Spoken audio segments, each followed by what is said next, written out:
Muito obrigada, Mari, pela sua empolgação e por essa introdução importantíssima relacionada ao que a gente pretende discutir aqui hoje.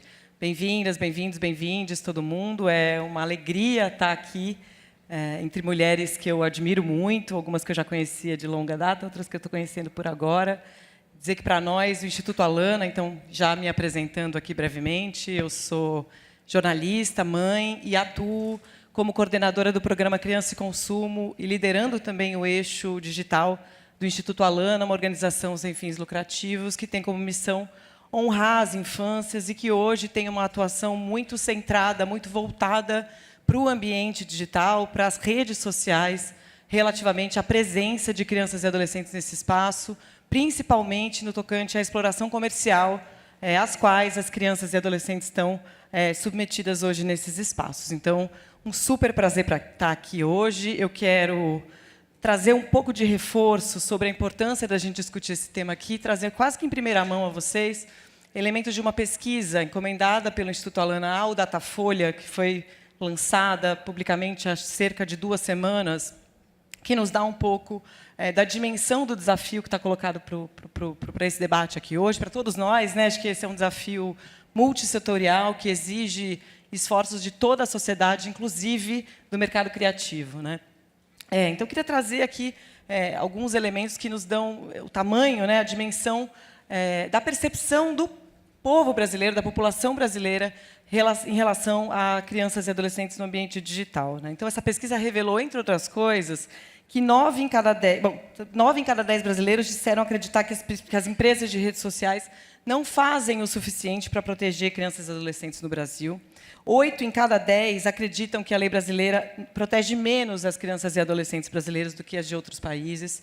3/4 da população concorda que crianças e adolescentes passam muito tempo nas redes sociais e 92% da população considera muito difícil que crianças e adolescentes se defendam sozinhos das violências e dos conteúdos inadequados para a sua idade na internet. Lembrando que a internet pode ser muita coisa, eu acho que o foco do debate aqui são as redes sociais, essa ambiência que muitas vezes não é nem desenhada para a participação, para a presença de crianças, especialmente, né, nesses espaços. A gente vai falar um pouco mais aqui. Eu já falei muito. Acho que é importante a gente destacar aqui em várias falas, isso virá o impacto maior ainda sobre as meninas e adolescentes nesse processo de exploração comercial, como é que isso as impacta de maneira mais especial e preocupante. E aí, então, para começar falando sobre esse desafio, eu quero começar trazendo o ponto de vista de uma criativa que também é mãe, que é a nossa Alessandra Gomes, diretora executiva de criação da Macan Health Brasil. E antes de passar a palavra para a Lê, eu queria puxar a exibição de um breve videozinho, não sei onde é que vai dar para todo mundo ver, acho que é aqui, né? Isso. Que é a campanha livre de telas. Já começou. Uma silenciosa epidemia Manda de ver, vícios manda ver. pixelados rouba a essência da infância. O chamado para a libertação é imediato, crítico, inegável. Editora Timo apresenta Infância Livre de Telas. Mapeamos os nomes mais registrados no Brasil em 2023 e criamos personagens que representam essa geração. Telas estrategicamente posicionadas por toda a cidade tornaram-se janelas de provocação, exibindo vídeos de crianças presas clamando por serem libertadas. Para ajudá-las, o simples escaneamento de um QR Code fornece acesso a uma página com dados alarmantes sobre os riscos das telas e uma rede de parceiros que oferecem soluções reais. A ressonância foi imediata. Com quase nenhum investimento, parceiros e apoiadores potencializaram o alcance da proposta. Atingimos milhões em mídia externa e digital. A mensagem se espalhou tanto que chegou a um dos programas de notícias mais importantes do país. E a conversa não parou por aí. Mais do que informação, nosso objetivo é oferecer possibilidades para que mais famílias de todas as classes sociais construam para seus filhos uma infância saudável, livre de telas.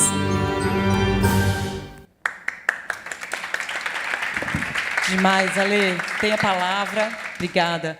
Você tem a palavra para contar um pouco mais sobre esse processo. Obrigada, Mari. Obrigada. Então, bom, me representando, Alessandra Gomes, né, executiva de criação da Manca Health. E também responsável, mãe da Laura, de 9 anos, e responsável por levar a comunicação com o sobrenome saúde. Porque em Macan Health, né, a gente traz o healthcare como cuidado com a saúde. E a gente precisa ter esse olhar dentro da comunicação, dentro da propaganda, e é uma coisa que me move muito. Eu preciso levar esse movimento também. E, claro, como mãe, né, como mulher, como mãe de uma menina de 9 anos, que eu estava vendo dentro da minha casa ter esse comportamento tão viciante. Gente, é impressionante. E, assim, eu via isso não só nela, mas com todos os amiguinhos, as crianças que iam lá em casa, os amiguinhos da escola, nas festas. Eles estão aqui, mesmo nas festas, nos bufês, a gente está aqui nas festinhas, as crianças aqui nas telas, eles não estavam se comunicando mais. Não se comunicam, eles não se olham, eles não se conversam. E isso estava mexendo muito comigo. E eu vendo o desempenho da minha filha caindo assim, drasticamente no começo desse ano, me deu um estalo. Eu falei, pera, tem alguma coisa aqui que eu, como comunicadora da área de saúde, eu preciso fazer alguma coisa. E aí veio a ideia dessa campanha. Essa campanha é completamente pro bono, foi absolutamente zero budget. Aqui a gente fala que foi quase nenhum budget, não, foi zero budget real. A gente fez, né, tudo com recursos internos, a gente tem até parte da equipe aqui que fez essa campanha junto comigo. A gente fez com recursos internos, a gente gravou, né, as crianças atrás das telas, porque é exatamente o que elas estão vivendo hoje. Elas estão presas numa tela. Então, a gente falou com os nossos parceiros, JCDecaux, os parceiros, né, de grande mídia, para colocar isso nos relógios de rua. Então, a sacada foi, eu vou colocar os principais nomes das crianças que foram registrados agora nos últimos 5 anos, para que a gente tenha essa conexão imediata. Então, de repente, eu passo lá no Out of Home e vejo Liberte Laura. É um vídeo de 10 segundos. E não foi proposital que a gente fez um vídeo de 10 segundos. É o tempo de scrollamento da maioria das redes sociais ali, que a gente prende as crianças em 10 segundos, passa para mais 10 segundos, passa para mais 10 segundos. Então, tudo isso foi bem pensado. A gente colocou uma criança presa numa tela durante 10 segundos, pedindo para ser libertada nos relógios de rua. Com os principais nomes. Liberte Laura, Liberte Gael, Liberte Henrique, Liberte Enzo. No que você olhava aquela campanha, você conseguia interagir numa página, que a gente leva os pais para a página, porque isso também é importante, a gente levar conscientização para os pais, com dados da TICS Brasil, com dados que a gente traga fomentação para esse tema. E qual que foi a sacada também para trazer as marcas para essa conversa? A gente, como tem na potência de uma grande agência, a gente bateu nas marcas, a gente começou ali com a editora Timo, que prontamente abraçou a ideia também, sem nenhum pagamento, sem nenhum budget por trás. Catraca Livre também se juntou com a gente nessa campanha. E a nossa moeda de troca era, tudo bem, a gente dá para vocês a mídia e vocês dão em troca um serviço para que tire as crianças das telas, imediatamente. Por exemplo, o Catraca Livre, a nossa moeda de troca era a gente coloca a página de vocês conectada com a nossa, e, imediatamente, vocês dão a curadoria de que lugares as pessoas podem levar as crianças para ficar livre das telas. Essa é a moeda de troca. E é isso que a gente está fomentando com as marcas. É isso que nós, como comunicadores da área de pessoas que cuidam da saúde, né, precisam ter esse cuidado, precisam ter esse discernimento. E é isso que a gente precisa levar. As nossas crianças estão perdendo praxia fina, estão perdendo o diálogo, estão perdendo a paciência do esperar, estão com medo do ócio, e as mães também estão, nossa, meu filho está entediado, o que eu faço? A gente precisa desmistificar que o tédio é ruim. Gente, o tédio é bom. O ócio para a criança é bom. Eles precisam ficar no ócio. O ócio, que eu digo, né, é o momento de o que eu estou no tédio, deixa, ela vai arrumar o que fazer. É difícil, é difícil. Olha que eu estou falando, eu, mãe publicitária, diretora de criação, não é fácil para mim. Era muito mais fácil para mim eu deixar ela numa tela e falar, filha, fica lá. Mas eu sei que isso vai ficar muito mais caro quando ela crescer, quando chegar numa adolescência. Então, é melhor eu deixar ela lidar com o tédio, com o ócio, e trabalhar a paciência nela agora, para que ela consiga também servir de exemplo para os amigos, né? E ela começou também a militar, vamos dizer assim, nessa causa, né, com os amiguinhos da escola, de, olha, como assim? A gente tem um brinquedo ali, você vai ficar aí na tela da sua mãe? Não, você não vai pegar o celular da sua mãe e ficar aqui. Né? Tinha um exemplo ontem, numa festinha de escola. Não, não vai. Mamãe, olha ali. Aí ela começa a dedar. Mamãe, olha lá. Ó, que ela sabe que é o poder. Está na tela, mamãe. Olha, a fulaninha está ali no celular da mãe dela, etc. Eu falei, Laura, calma. A gente vai conseguir. A gente vai conseguir. E é sobre isso, né? Sobre a gente né, trazer esse tema, engajá-los também, porque eles engajam quando é coisa boa. E é isso que, às vezes, a gente está perdendo esse engajamento genuíno das crianças para vídeos de 10 segundos que scrollam e ficam horas e horas lá, né, scrollando o tempo todo. Né? Então, isso é muito importante. Então, vamos usar o que eles têm de bom para florear também, para potencializar o que eles têm de bom. Eles têm muita coisa boa, eles são um livro branco, né? Eles são ali uma coisa que a gente precisa tomar um cuidado. E a gente precisa conscientizar também que não dá para deixar solto, só com o meu pseudo-controle parental ali, achando que eu vou conseguir, como a gente, pais muito ocupados que somos, a gente não vai conseguir ficar controlando tudo que eles estão fazendo, gente, não dá. Não vamos colocar também muito esse peso na gente, mas a gente tem, sim, que valorizar o ócio criativo nas crianças. Isso é muito importante. Muito obrigada, Ale. E como é que faz para a gente acessar a campanha? Por onde que a gente acha? Onde é que a gente encontra? A URL é infancialivredetelas.com.br e também tem o @ né, do Instagram, que é @infancialivredetelas. Então, acessem, podem comentar, mandem direct. A gente já está lá, foi completamente orgânico. Em um mês, a gente já bateu 16 mil seguidores, completamente orgânico, assim, zero impulsionamento. É tudo realmente pro bono, pela causa que eu, como mãe publicitária e agoniada com esse tema, eu sinto que preciso fazer alguma coisa em relação a isso.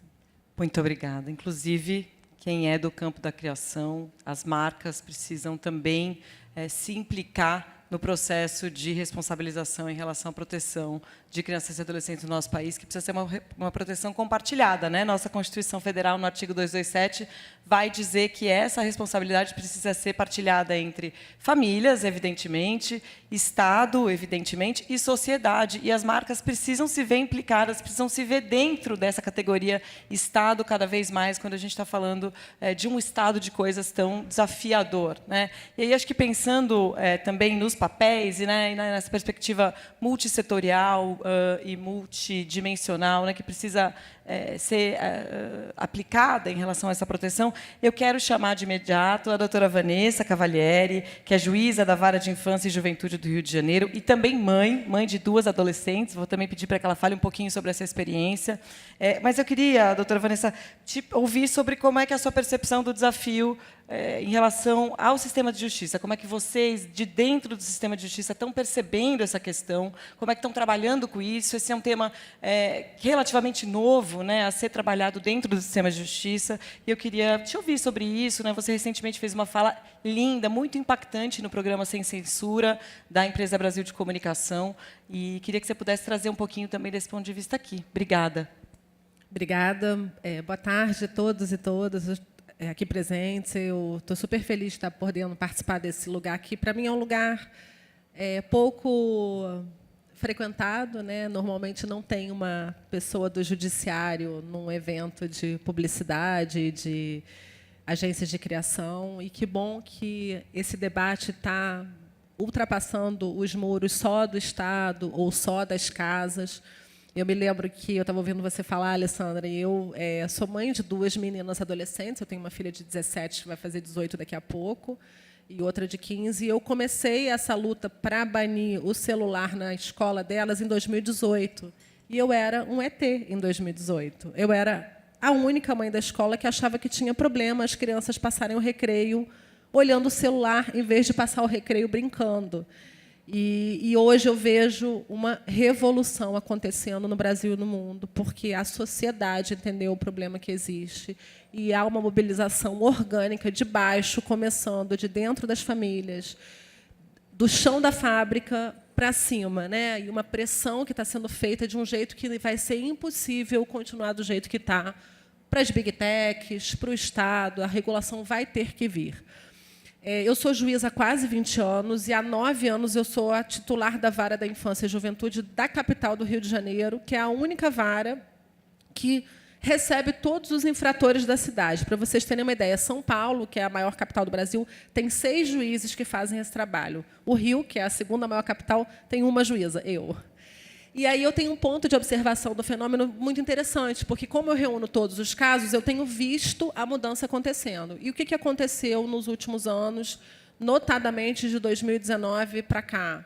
houve uma mudança no perfil do adolescente infrator. Antigamente, há 9 anos atrás, eu recebia, basicamente, meninos muito pobres que cometiam furto, roubo e tráfico, que são 3 crimes muito ligados à aquisição de renda rápida por uma pessoa muito privada de muitas coisas, né? E isso mudou. Hoje eu tenho, na minha vara, um número muito expressivo de adolescentes de classe média, classe alta, alunos de todas as melhores escolas do Rio de Janeiro, respondendo por atos infracionais gravíssimos ligados ao uso da tecnologia, principalmente sem supervisão parental.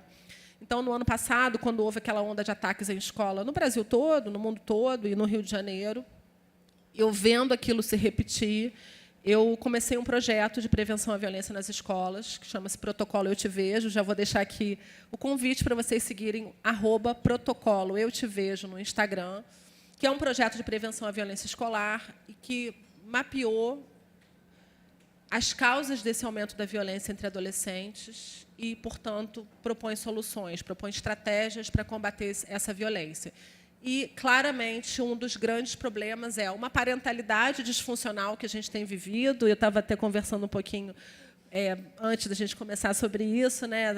Esse ponto aí das famílias que não querem frustrar e do quanto a falta de frustração, a falta de momentos desagradáveis e essa necessidade de prazer o tempo inteiro está criando uma geração de pessoas, crianças e adolescentes, que não estão prontos para viver a vida como ela é, que é uma vida que tem momentos frustrantes o tempo inteiro, e isso aumenta a violência. Não sei te dizer, muito honestamente, se o sistema de justiça está alerta a isso. Eu sei que eu estou. Meu projeto está concorrendo a um prêmio de Direitos Humanos, agora, mês que vem, o Prêmio Patrícia Acioli de Direitos Humanos. Eu tenho conversado isso com os juízes do Brasil todo, e os juízes me veem como referência e me mandam. Tipo, essa semana eu recebi mensagens de um colega do Paraná que recebeu um caso horroroso e me falando, olha, tem isso, tem aquilo outro. Então, assim, a gente vê isso aumentar. Há uma necessidade urgente de regulação do uso das redes sociais por crianças e adolescentes e da responsabilização das big techs, e é uma pena que essa discussão tenha sido sequestrada pela pauta política partidária, porque ela deveria ser apartidária, porque todos nós, sociedade, todos nós aqui que temos filhos ou que temos crianças na família ou que queremos um futuro melhor para o país, seja de direita, esquerda, centro, a gente precisa achar que tem um problema muito grande quando, como eu falei no Sem Censura, eu vou repetir aqui, o número de suicídio de meninas de 10 a 14 anos aumentou 200% nos últimos 10 anos. E isso está diretamente ligado ao uso do Instagram, por exemplo, né? E de outras redes sociais. Quando, como eu tenho o caso de uma menina de 12 anos que olhava o TikTok, usava o TikTok como as meninas de 12 anos usam, e no For You foi sugerido para ela que ela entrasse numa comunidade de automutilação e suicídio no Discord, onde ela está há 4 anos, e agora ela está respondendo porque ela está convencendo outras meninas a se automutilarem e a se suicidarem. Então, isso é problemático. E não dá para a gente botar só na conta da família e nem só na conta da regulação, porque também não adianta regular e a mãe entregar o celular e falar assim, olha aqui, pode usar o meu perfil porque isso é uma bobagem. Não vai resolver, né? É um esforço coletivo, como a própria Constituição fala, não é à toa que isso está lá no artigo 96, no artigo 227, porque it takes a village to raise a child, né? É preciso toda uma aldeia para criar uma criança, é preciso família, é preciso Estado, e é preciso aquele terceiro fatorzinho que todo mundo esquece porque convém, né? A sociedade. Não adianta só Estado e família. Nós, como sociedade, e eu, como cidadã, estou aqui para falar para vocês que, se cada um, no seu lugar, também não se comprometer de forma ética com isso, a gente não vai avançar. Excelente, doutora, obrigada. No tempo exato, cravado, queria te parabenizar também por isso. Maravilhosa. Não, perfeita, incrível. Várias coisas na sua fala me tocam. Acho que a gente pode, depois, quando abrir aqui a ideia, a gente ter um tempinho para vocês também interagirem com a mesa. Acho que é muito importante ouvir também quem está conosco nesse papo.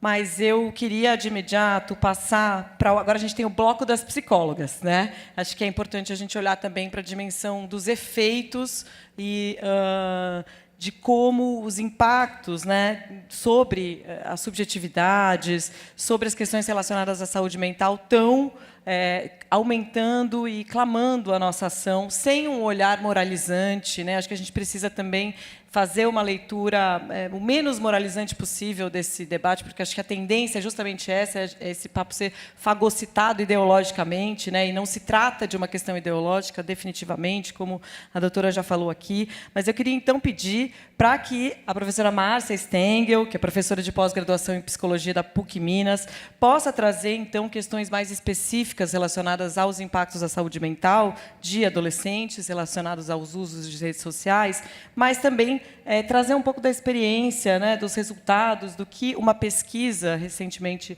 publicada, conduzida pela professora, sobre pornografia online, trouxe, que pode nos ajudar nessa reflexão. Professora, como é que foi essa pesquisa? Conta para a gente um pouquinho, por favor. Bom, boa tarde, é um prazer estar aqui.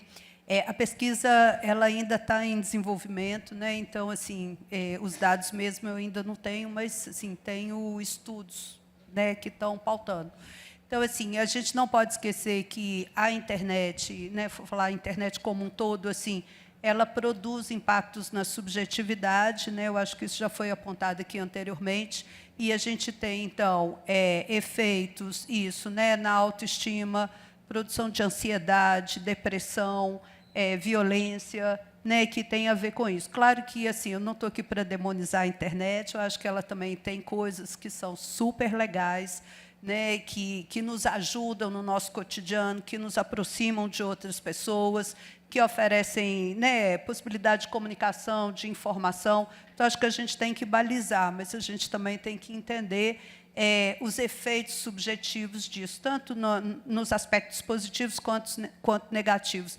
E eu estou desenvolvendo uma pesquisa agora sobre os usos da pornografia online e os efeitos na vida afetivo-sexual de adolescentes.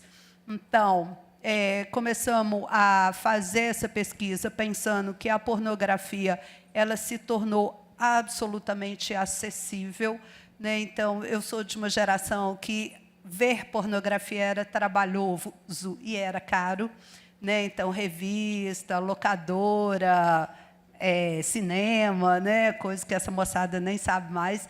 Mas, assim, e hoje não, hoje a pornografia está na palma da mão da gente, 24 horas, se a gente quiser, né? Então, assim, o que os estudos têm apontado é que, de um modo geral, o primeiro contato com a pornografia, ele não é assim, é uma busca pelo que a gente chama dos usos sexuais da internet, né? Então, assim, é a meninada, e aí eu estou falando de menino mesmo, de criança, né, muitas vezes que vai buscar informações sobre sexualidade. E aí eu acho que aqui também fica um posicionamento que eu sempre tenho de defesa de educação sexual nas escolas. Eu acho que as escolas deveriam... não são as escolas, né? Eu acho que a sociedade tinha que encarar isso, tem que encarar a importância da educação sexual nas escolas, porque muitas vezes as famílias não dão conta. Lidar com sexualidade de filho é uma coisa muito complicada, né? Então, assim, o que a internet tem feito? Ela tem realizado a educação sexual de crianças e adolescentes. Então, o primeiro contato que os meninos têm, meninos e meninas, né, é buscando informação sobre sexualidade, tipo, como que faz para ter uma relação sexual, qual que é o tamanho do pênis, como que goza, coisas assim que fazem parte da curiosidade normal, né, das pessoas comuns e tal.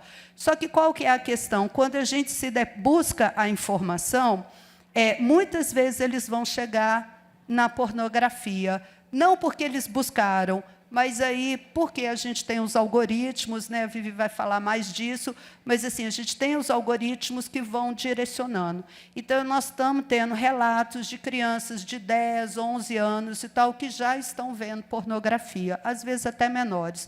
Tem uma outra situação também que faz com que eles assistam pornografia no celular dos pais. Aí, principalmente pais homens, né? Homens têm um costume de trocar...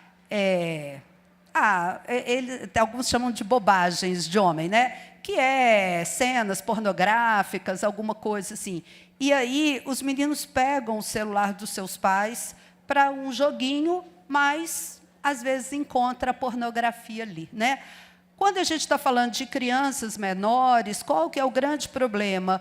Nós estamos falando de, eu estou dizendo assim, antes dos 12 anos de idade, né, mais ou menos. É uma questão assim, eles ainda não estão preparados para a vida afetivo-sexual, efetivamente, nem entrado na puberdade, né? Então, assim, eles vão se deparar com uma informação que eles ainda não têm um repertório para poder lidar com isso, eles não têm experiência e eles não têm como entender aquela informação. O que os estudos estão apontando que está acontecendo nesse sentido? Quando eles entram, então, para a vida afetiva, sexual propriamente dita, eles vão buscando aquilo que eles estão vendo na pornografia. E aí a gente tem relatos de desencontro entre meninos e meninas, porque os meninos vão achando que eles vão fazer aquilo que está na pornografia, que vamos combinar que a minoria das pessoas, adultos inclusive, fazem efetivamente o que está lá, né? Os adultos, muitas vezes, eles se dão conta que a pornografia faz parte da fantasia, mas que não é da realidade. Claro que pode ter também, né? Mas não é o mais comum. Mas vamos pensar, um adolescente que está começando a vida, que não tem experiência nenhuma, ele ou ela acredita que é aquilo que vai acontecer. E as meninas não vão responder a isso também, né? Então, fica um certo desencontro. Tem estudos apontando um aumento da violência, né? Porque os vídeos pornográficos eles têm uma conotação de violência, então, uma reprodução dessa violência nas relações, e outros efeitos, assim, por exemplo, meninos buscando médico com queixa de disfunção erétil, porque eles não conseguem ficar com ereção por 1 hora, como eles veem no vídeo, por exemplo, né? Então, algumas coisas assim. A comparação dos corpos, né, gente? Porque, na maior parte dos vídeos pornográficos, quem faz são corpos lindos, corpos dentro desses modelos, assim, colocados, né, socialmente como ideais, que não são os nossos corpos, né? Então, também isso. Eu acho que eu perdi aqui no tempo, acho que deu, Maria? Não, foi perfeita também, então, tá aí. Obrigada, gente. No páreo com a doutora Vanessa. Agora todo mundo tem que se viar. Coisa na risca. Eu que estou passando. Eu que estou me passando aqui, fazendo os comentários. Então, vou tentar ser mais breve aqui, mas é que todas essas falas suscitam muita reflexão, né? Acho que esses dados trazem uma outra... Esses dados ainda iniciais, mas que eu tenho certeza que vão trazer ainda mais... elementos, né, para esse debate, para essa, enfim, para apontar saídas, né, como a modulação algorítmica impacta a todos nós, né, de formas diversas, e a crianças e adolescentes que são pessoas em fase peculiar do seu desenvolvimento de uma forma ainda mais preocupante, né? Então, para seguir um pouco nessa toada, eu queria trazer a Joyce para a conversa, que também é psicóloga, minha vizinha lá de Brasília, para que você possa, Joyce, falar um pouco. Bom, a gente fala de um país de dimensões continentais, e a gente não pode falar só em infância ou em adolescência. A gente fala em múltiplas infâncias e múltiplas adolescências a partir das realidades que são vivenciadas no Brasil, né? Então, eu queria ouvir um pouquinho da Joyce sobre como é que você percebe as vulnerabilidades que já são colocadas no Brasil, como é que elas se aprofundam ante as individualidades que estão postas aí no âmbito das redes sociais, como é que as questões de raça, de classe, de gênero, né, se imiscuem nesse debate, né, e se você percebe, então, esse mecanismo da exploração comercial, né, a partir do seu modelo de negócio das plataformas, afetando usuários, especialmente usuários crianças e adolescentes. Boa tarde a todas as pessoas presentes. Sou a Joyce Avelar, sou psicóloga clínica e mestre em psicologia. E de que lugar eu falo? Eu sou uma psicóloga pesquisadora, principalmente do tema das desigualdades sociais. Sobretudo, né, me interessa pensar nos processos de violência e adoecimento psíquico, né? Então, eu estudo sobre subjetividade e o atravessamento do racismo na população negra. Então, de que lugar é esse que eu falo, né, para contribuir com esse tema, que não é um trabalho diretamente pensado na tecnologia. A gente tende a dividir, né, o mundo virtual e a realidade concreta. Mas essa divisão ela tem sido cada vez mais difícil, porque essas realidades estão imbricadas. Então, tem um certo imaginário social e uma certa fantasia de que as redes sociais, a internet, é um mundo em que possibilita uma igualdade, né, em que essas diferenças sociais, nesse mundo, de alguma forma, serão neutralizadas, né? Então, acho que o ponto inicial dessa conversa é justamente pensar que não existe neutralidade, né? A virtualidade, ela atualiza, reedita e, muitas vezes, aprofunda as desigualdades sociais. E aí a gente tem que pensar, né, quais são as infâncias e juventudes, adolescência que a gente fala e pensa, quem são as crianças que a gente pensa quando fala em proteção? Normalmente não são os corpos negros, não são as crianças negras, porque a juventude, ela é muitas vezes a juventude do futuro, a juventude a ser protegida, normalmente se refere, tem uma classe, tem uma cor, e a juventude negra dificilmente entra no campo da proteção, mas muitas vezes é vista e até nomeada não como jovem, né, como criança, mas como os de menores, né, os adolescentes a serem temidos e vistos como ameaça. Bom, não sei se eu vou conseguir me comprometer com o tempo, vou tentar. Mas pensar, né, que a internet ela aprofunda as desigualdades e reedita, né, essa violência, pensar nos discursos de ódio, de intolerância, de racismo e sexismo que fazem parte, né, da internet e que, de alguma forma, encontra novas linguagens e se atualiza ali. Então, como é ser um adolescente nesse meio?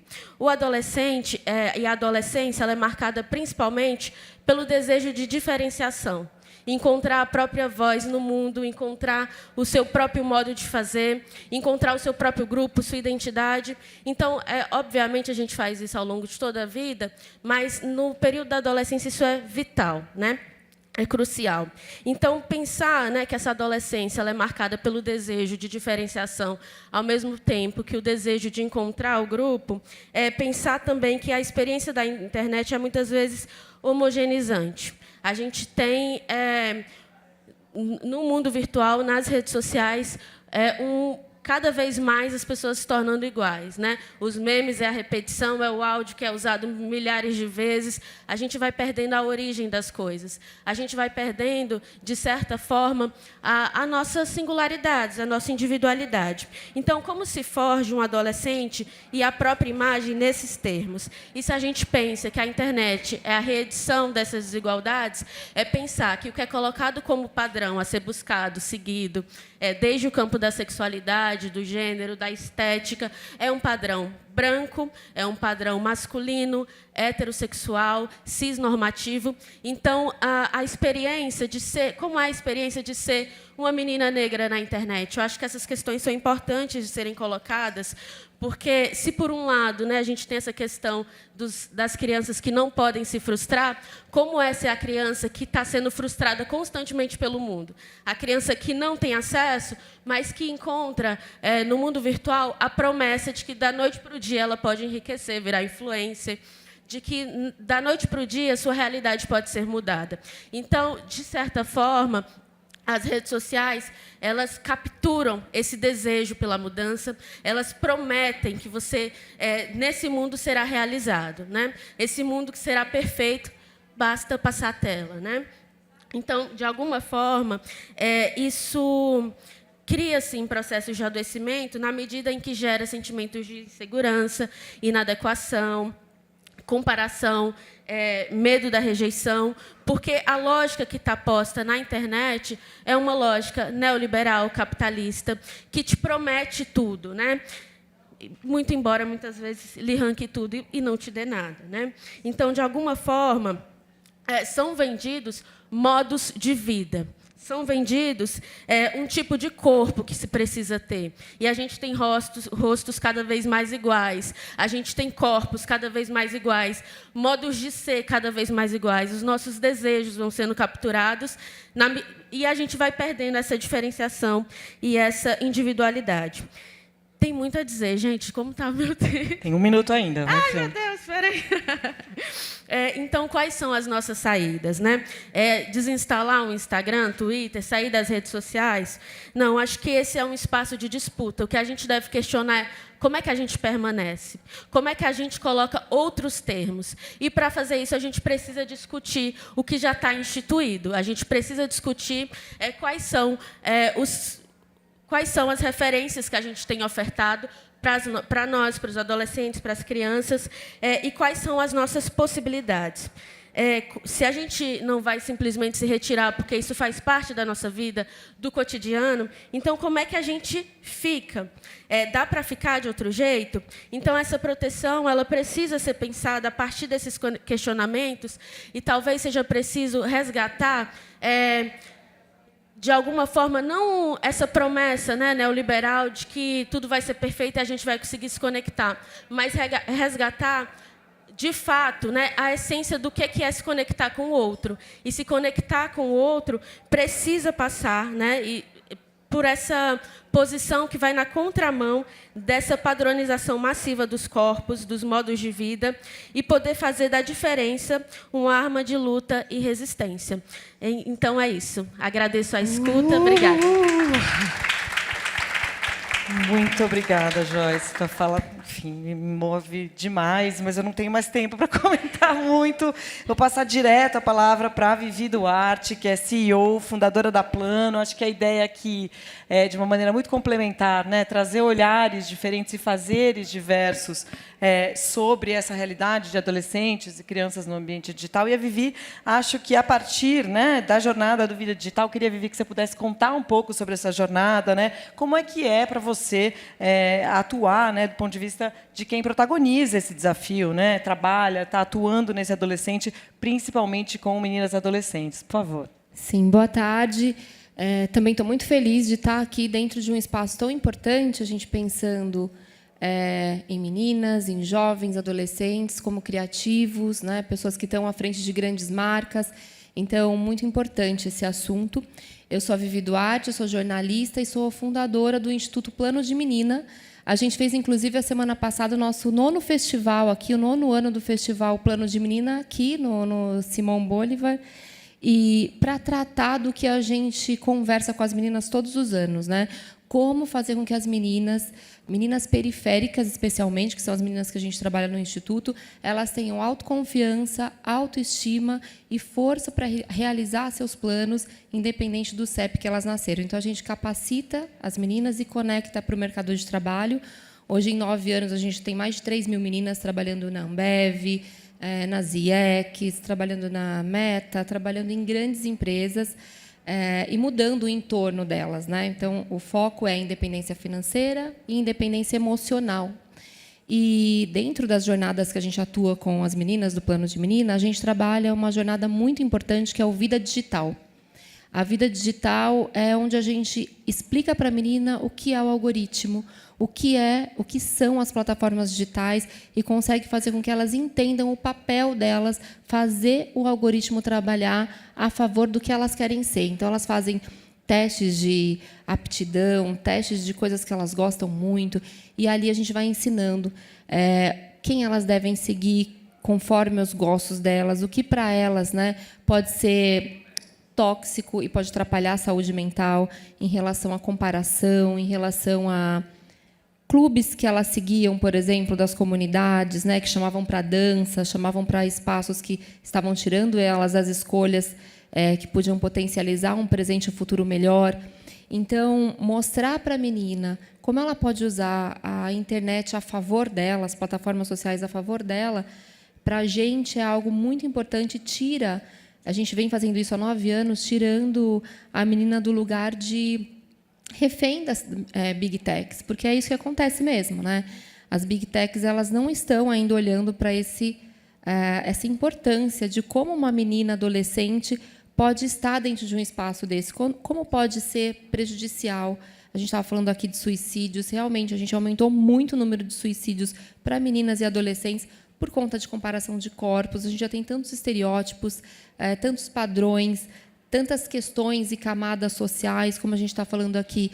Não é só uma menina. E quando a gente fala da menina periférica, ela fica olhando para aquele, né, dando scroll, rolando aquele Instagram, TikTok, aquelas dancinhas. E ali a gente estava fazendo até uma comparação da nossa época do show da Xuxa, né? Que show da Xuxa é esse?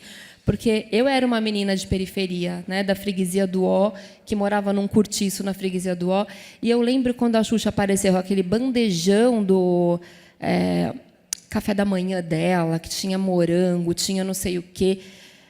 Aquilo irritava minha avó e minha mãe, sabe? Então, uma das coisas que ainda não é pornografia, que ainda não... são coisas que perturbam a mente das meninas, que é essa comparação. Então, muitas vezes uma marca, por exemplo, que é uma marca que ela poderia até ter acesso a comprar uma calça, coloca uma influenciadora que vive uma vida totalmente diferente daquela menina que compra uma calça de R$ 49,90. E aquela menina, ela acha que, porque ela comprou aquela calça, ela vai conseguir ser aquela influenciadora, ela vai conseguir viver aquilo. Ela não vai conseguir viver. A gente tem muitas vezes um olhar de atenção, porque tem meninas que se prostituem para conseguir fazer o que as marcas estão dando para a influenciadora, uma voz para vender um produto que é um produto que não é um produto premium, é um produto que uma consumidora, menina, adolescente, compraria. E, naquele momento, ela está se comparando com aquele ídolo, com aquela vida, e se prejudicando psicologicamente, financeiramente, devendo para banco com cartão da avó, fazendo a vizinha aí fazer crédito para ela conseguir minimamente ter pequenas coisas que aquela, né, que aguçou a criatividade dela, a vontade de persona, né? Então, a gente aqui, falando dos dois chapéus, né, tanto como jornalista, que também trabalha muito no mundo publicitário, porque eu também tenho a Plano, que é uma consultoria com foco em raça, gênero e diversidade, quanto com o chapéu de fundadora desse instituto, a nossa responsabilidade, né, de pensar e cuidar da narrativa que a gente coloca para as marcas, a narrativa que a gente usa para vender os produtos dessas marcas. Que marca pode ter propósito para além de só vender os seus produtos, mas pensar também nessa consumidora final, pensar nesse squad de creators que vocês vão colocar para falar. Eles têm responsabilidade sobre o que eles estão falando para jovens, adolescentes, para as pessoas? Essa pessoa, porque ela tem milhões de seguidores, ela merece esse milhão que está na mesa, né, para ela gerar um conteúdo que é um conteúdo irresponsável na maioria das vezes, né? Então a gente trabalha do lado de cá como instituto, ajudando a menina a entender essa semiótica das coisas na internet, a se entender, a ter autoestima, autoconfiança, entender o valor da história dela e, para além de tudo, entender como fazer o algoritmo trabalhar a favor dela. Eu trabalhei 3 anos e meio na Meta como diretora para a América Latina, de Connection Planning, que é uma área nova que eu montei na Meta. E, nesses 3 anos e meio, eu também pude aprender muito em relação a isso, né? O quanto que a gente consegue fazer o algoritmo trabalhar ao nosso favor, deixar de seguir, silenciar, mostrar para o algoritmo como a gente consegue conduzir uma bolha que possa fazer a gente consumir o que a gente precisa, né? E não que toda hora, né, a plataforma está cuspindo na gente, né? É tendência, é trend. Então, a gente ensina isso para as meninas do Instituto. É muito importante que cada um de nós tenha essa consciência, né, de como a gente está também lidando com essas plataformas, porque a gente também tem muitos adultos viciados, perdendo seu tempo, se comparando, e o tempo inteiro deixando de fazer para acompanhar a vida alheia, né? Então, nós também, como pessoas que estão consumindo a internet, estão construindo propaganda, estão fazendo, né, outras versões do que cuidar dos nossos filhos, nossas filhas, a gente do Instituto, também, cada um de nós aqui, prestar atenção. Quantas horas eu estou ficando na internet? O que eu estou fazendo para poder demonstrar para a criança que está do meu lado que esse lugar é um lugar que não é um território para toda hora, a todo momento, né? E a paciência também de educar, né, uma criança, um adolescente, e não deixar ele como um robozinho na frente da tela para que ele não te dê trabalho. a criança vai fazer isso, né? Ela vai Sem exigir dúvida. isso da gente. Sem dúvida. De todos nós, mais uma vez, né, Vivi? Muito obrigada pelo teu relato. É muito bom saber de quem está trabalhando com mãos na massa com essa questão. Acho que é fundamental também ter essa perspectiva. Queria trazer aqui, antes de abrir rapidamente, acho que a gente tem tempo para 2 intervenções, e me pediram para a gente passar de novo o vídeo da Macan aqui, porque ele é tão importante e impactante, a gente vai encerrar com ele, mas queria só fazer um breve merchan aqui da atuação do Instituto Alana em relação a um fenômeno que preocupa a todos nós hoje em dia, principalmente quando a gente pensa na atuação de crianças e adolescentes sobre esse tema, que são as BETs. Esse processo de vício e de participação também de crianças e adolescentes fazendo publicidade para crianças e adolescentes nas redes sociais, inclusive no Instagram. A gente tem uma denúncia recente ofertada ao Ministério Público de São Paulo que mostrou crianças de 6 anos de idade, influenciadoras mirins, por isso a importância do seu trabalho, Vivi, influenciadoras mirins de 6 anos de idade fazendo publicidade de cassino, de bets no Instagram para outras crianças. E a Meta permitindo essa publicidade acontecendo lá. A gente refez esses testes com 9 influenciadores mirins. Depois de 2 meses da nossa denúncia, as crianças continuavam lá fazendo essa mesma publicidade de conteúdo. É claro que as famílias têm responsabilidade nesse processo, mas é importante a gente lembrar que a gente está falando de famílias muitas vezes vulneráveis, que têm nessa perspectiva de ganho fácil, a única fonte de renda, ou um aumentinho de fonte de renda, e a gente não pode responsabilizar as famílias por isso, né? E a Meta, infelizmente, está deixando passar esse tipo de conteúdo dentro das suas redes. Queria abrir aqui, então, para 2 intervenções. Já tem uma ali. Quem mais? 2 aqui. A gente termina com isso e depois passa para o vídeo. Eu vou, inclusive, pular a parte de considerações finais, porque acho que é importante essa interação. A não ser que seja uma pergunta, evidentemente. Por favor. Oi, gente. Boa tarde. Meu nome é Camila Rosa, sou jornalista. Primeiramente, eu queria dizer que essa é uma dos painéis mais interessantes que eu tive aqui hoje. Acho que, se eu pudesse, eu teria uma conversa com cada uma de vocês, porque eu acho que esse tema é muito importante e é realmente muito urgente. Falando sobre a questão da pornografia, no meu trabalho de conclusão de curso, há 5 anos atrás, eu falei sobre sextorção e pornografia de vingança. E hoje, 5 anos depois, o que mais me preocupa é o fato da gente ter ainda mais sextorção com garotas ainda mais jovens e que não necessariamente tiraram fotos ou fizeram vídeos. Então, a minha pergunta é como a inteligência artificial pode estar prejudicando essas meninas e o que a gente pode fazer como sociedade nesse sentido para blindar isso, visto que é uma coisa que não precisa necessariamente que essa garota tenha, de fato, permitido ou não que esse vídeo ou foto tivesse sido, reproduzido. Obrigada, Camila. Por favor. Você quer a minha? Não, vamos fazer as 2, depois a gente já passa para as pessoas aqui. Pode ser? Meu nome é Esther. Não é necessariamente uma pergunta, é mais um comentário. Eu queria falar o quanto é importante o que vocês estão fazendo hoje. Quando tinha lá para 13, 14 anos, eu fui vítima de abuso através das redes sociais. Minha família não sabe, eu guardo em segredo até hoje. Pela vergonha e por tudo, porque na minha cabeça, foi culpa minha, eu estava no celular, eu devia ter tomado mais cuidado. E hoje, 10 anos depois, eu vi minha prima passar pela mesma coisa, só que mais nova, com 10 anos agora, e com caras sempre maiores de idade, cada vez mais velhos. E eu sei qual é a importância de tirar as crianças ali das redes sociais, e eu vejo muitas vezes os pais terceirizando essa educação, seja pelo cansaço de trabalhar, pela falta de lazer para ter depois.